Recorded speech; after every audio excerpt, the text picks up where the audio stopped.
Na muli ang issue ng eleksyon. Nagsusulputan na ang mga pangalang tatakbo sa susunod na taon.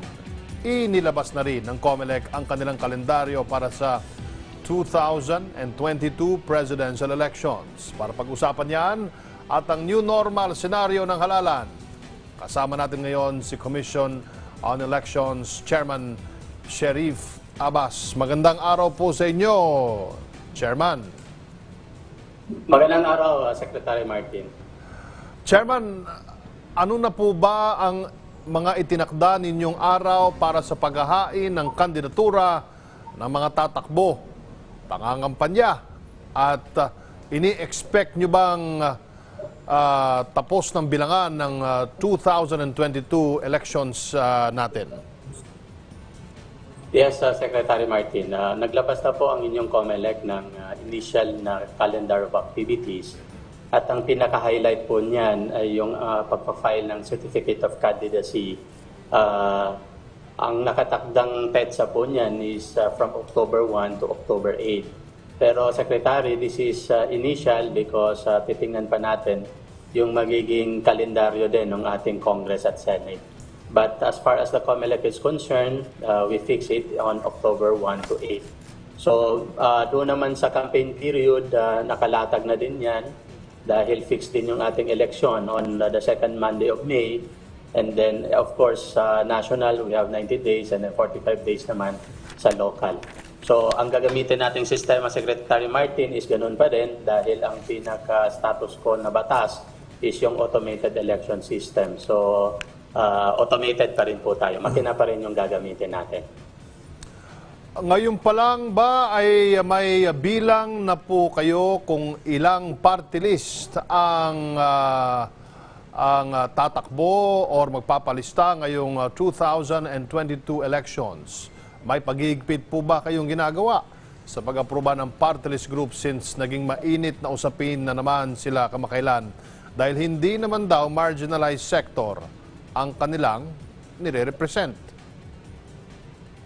Yes, Secretary. As of the last election, we have 160 party list ang na-accredit natin at na-allow na tumakbo. And out of 160, 39 po noon ay na-delist kamakailan. Dahil sa dalawang reason. Una, hindi sila nanalo sa dalawang eleksyon. Pangalawa, is inactive na yung ibang mga party list. So, out of 160 minus 39, 121 na lang yung ating mga party list na accredited. But open na rin po ang COMELEC sa panibagong accreditation or re-registration or re-accreditation ng mga party list. So, doon naman sa kung hindi sila marginalized, alam nyo, Secretary Martin, hinihimay po talaga ng COMELEC yan at hindi po basta-basta kaming nag-a-approve or nag-a-accredit ng mga party list. Sa katunayan po, sa lahat ng mga nagpapa-accredit na party list, 20% lang po yung na-approve. Kailan naman po maglalabas ng final guidelines o protocol ang COMELEC para sa pangangampanya this 2022 election? Ongoing pa po yung aming proseso dyan, Secretary, dahil hinihimay pa po namin yung halos lahat ng protocols from canvassing, from filing, from bilangan, lahat. So siguro mga end or last quarter ng taong ito.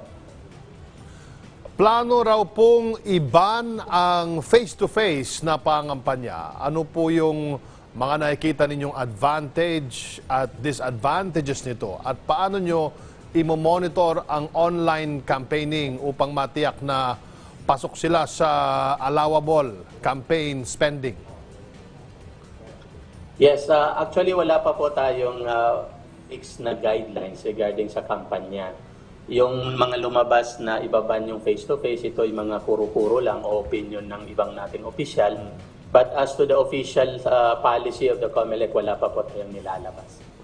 Tuwing eleksyon, hindi na po bago yung siksikan sa mga eskwelahan. Ngayong pandemic, para maiwasan ang mass gathering, isa po sa pinaplano nyo ay gawing 5 botante na lang kada presinto ang papapasukin. At bukod dyan, balak din po i-extend ang voting hours. Ano naman po ang nakikita ninyong pros and cons dito? Yes, Secretary. Actually, pinag-aaralan namin yan. Tinitingnan namin yung tagal ng pandemic. Kasi kung aabutan tayo ng eleksyon itong pandemic na to, maghihigpit po tayo sa ating mga health and safety protocols. Sabi na nga namin, itong plebisito sa Palawan this March 13, titingnan namin kung effective yung mga ilalatag naming pulisiya. Tama po kayo, ang aming naging pulisiya sa plebisito sa Palawan, which most likely gagawin din namin sa panahon ng halalan, is 5 tao lang po ang pwedeng pumasok sa bawat presinto at ililimit din natin yung mga watchers na mga politiko. At of course, iigpitan natin yung mga health and safety protocols like pagsusot ng mask at face shield. So marami po tayong ilalatag dyan, but depende pa rin po yan sa magiging assessment ng ating mga health experts, lalo na po yung ating National IATF. So susunod po kami sa anong magiging mungkahin ng ating mga health experts.